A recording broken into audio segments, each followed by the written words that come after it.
Hello, good evening. This is the lights, all right, isn't it? Yeah, it'll be alright. It's getting dark out now. It's late in the day again, as normal. I've been meaning to do the video all day, um, but for various reasons, I haven't. The main reason is I have insulated my floor today. So 25mm Celotex. Put the battens down 400 centres. Well, not 400 centres. I put the battens at 450 centres, I believe.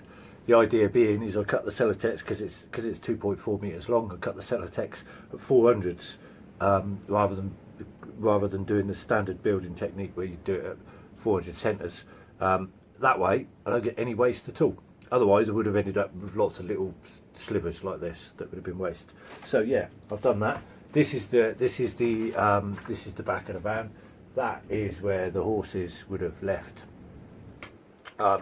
at one point, and the door, which I've probably shown you before, that silver door there, used to be the door between the horse living area and the human living area, and I've just studded that with CLS and put rock wool in it. That was everything in there apart from the CLS was all donated to me. Somebody gave me a bit of a roll of rock wool, so I just chucked it up there because I had the space to do it.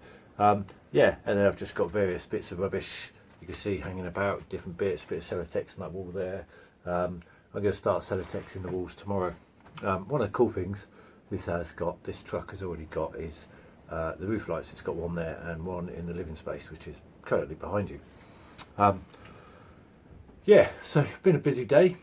Going to be a busy day tomorrow. Like I say, it's getting dark, so I've got no lights as such at the minute. I've put up a little one in the living area, but it does drain the battery pretty quick. It was one of the lights originally that was in here that I managed to bodge back together.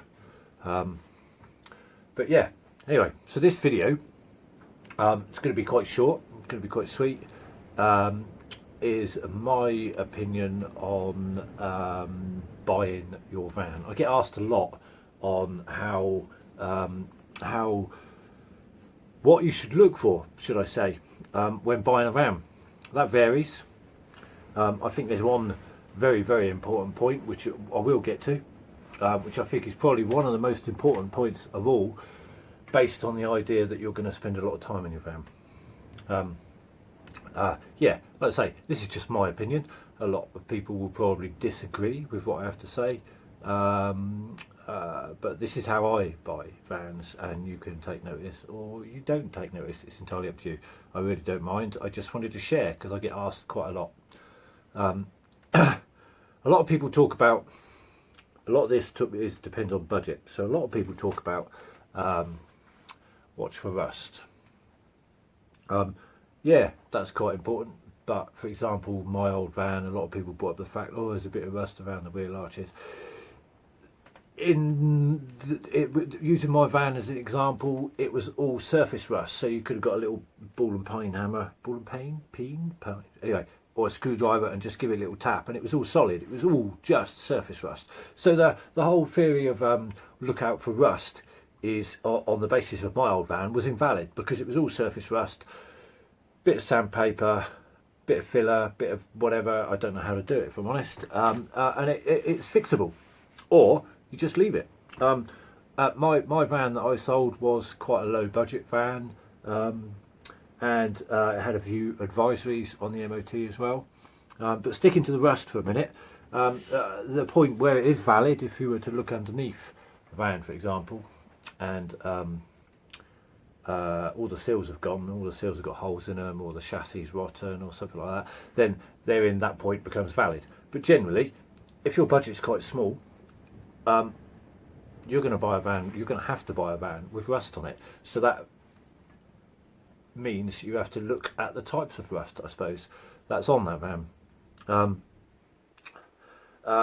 Yeah, whereas if your budget's quite big, you know, 15-20 grand, some people I've noticed out there are buying brand new vans, then obviously it's a completely valid point, and you don't spend good money on stuff like that.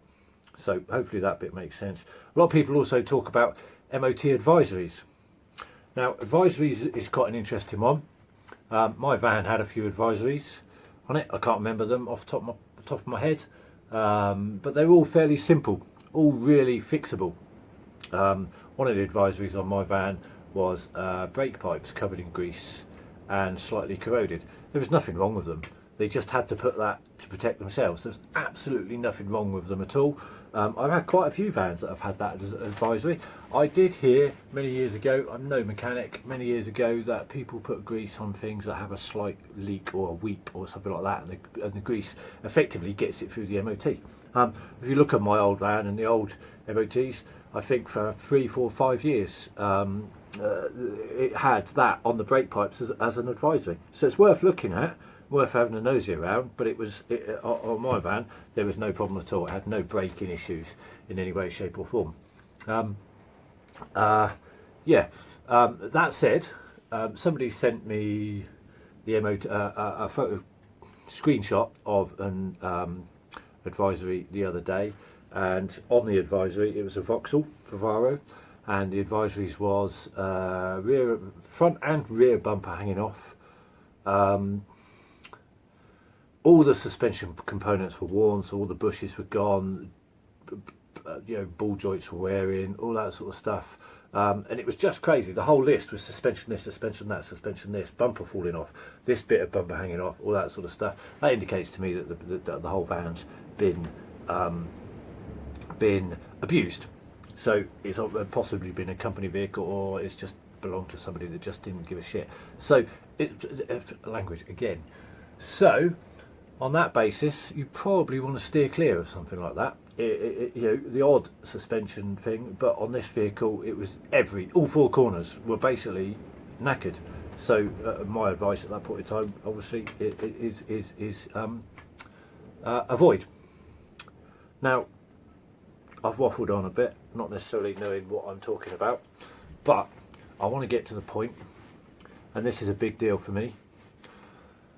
When you're buying a vehicle, like I said before, I think this point's quite valid, because you're going to be spending an awful lot of time in that vehicle. You might be living in it full time, you might be going away at weekends, but the idea is you could be spending long periods of time in that vehicle. So a lot of people, when they buy vehicles, is buy with your head, not your heart. I agree, based on a few mechanical problems, but you have to take notice of your heart, and that is my point. Take notice of your heart. When I was looking for a vehicle to change, I was selling a Transit, my old Transit, and I wanted to buy something bigger. When I was looking at a vehicle, I looked for 2 weeks solidly every day. For several hours every day. I was online, trawling the internet, looking at vehicles, going back to vehicles, looking at vehicles. Only 2 of those vehicles in the entire time, and I looked at hundreds, possibly thousands, only 2 of those vehicles at that entire time actually got me excited, actually touched me here, actually really got me there and got me excited. And the vehicle that you buy has to do that, because you're going to spend an awful lot of time in that vehicle, so you have to love it. If you just buy a vehicle on the basis that it's got good tyres and no rust and the MOT advisories are great, you might not ever bond properly with that vehicle.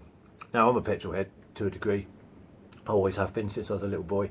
So that is important to me, and it should be important to you as well, even if you're not petrol heads, because, like I say, again, you're going to spend an awful lot of time in that vehicle. You need to be able to love that vehicle. So my advice predominantly would be is go for that vehicle that makes your heart race. Go for something that genuinely you just go, wow, I like that, and you get really excited about it, and you can't stop thinking about it, and you want to go and see it now, not later, not tomorrow, not in 2 weeks time, not in a month's time. You want to see it now, so you want to hassle the person, and you want to be on it straight away, because otherwise you potentially, in my personal opinion, again, I've said that a lot, you might end up with a vehicle that you just don't get with, if that's the right word, if that's the right terminology. So there you go. That's my little bit of advice. I've probably waffled on probably a little bit too much.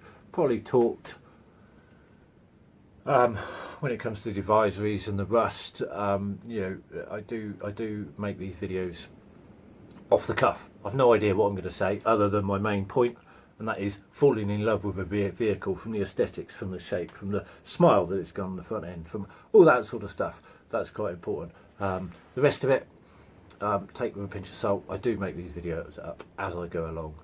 Yeah, I hope that helps. I genuinely hope that helps. Any ideas, anything else you want to see? I'm going to document my build as much as possible. It's quite difficult because sometimes I just want to crack on with it, and it's, you know, I just haven't necessarily got the time as such to do it. But yeah, I hope that helps anyone. Any questions, crack on, ask. Like and subscribe, and don't forget, check out my Instagram page, hashtag Viking Van Lifer. Check that out. I put all sorts of pictures up there on there. Yeah, so that'd be cool. See you soon. Take care.